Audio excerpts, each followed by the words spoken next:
Здравствените власти не чувствуваат одговорност за скандалот со кинеските вакцини. Тврдат дека вакцините ќе стигнат во земјава и покрај тоа што Кина ја врати авансната уплата. 4 дена откако италијанскиот весник Ла Верита ја стресе македонската јавност со набавката во која министерот Филипче користел фантом фирма како посредник, надлежните молчат и не гледаат причина зошто да понесат одговорност.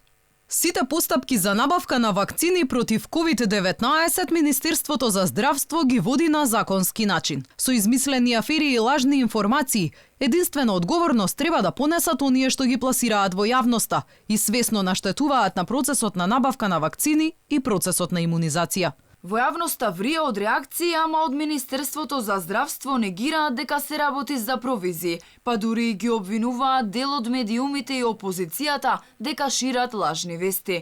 Јавното обвинителство не постапува по допрен глас и чека некој да пријави. Полицијата пак само немо наблюдува. Фантом фирмата според документите кои беа објавени имала само 3 вработени, ама сепак финансиска моќ да плати дури 12,5 милиони долари. Според најавите дека Филипче планира да набави 200.000 дози од вакцината Синофарм, една доза би ја платил за 62,5 долари, иако една вакцина чинела најмногу 32 долари.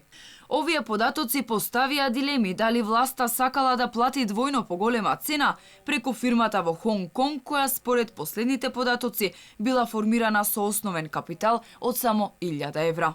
Во време кога наголемо се зборува дека во набавката на кинеските вакцини е вмешана висока корупција и надлежните не мрдаат со прст за да се расчисти случајот, вице-премиерот задолжен за борба против корупција се фали со запленет путер.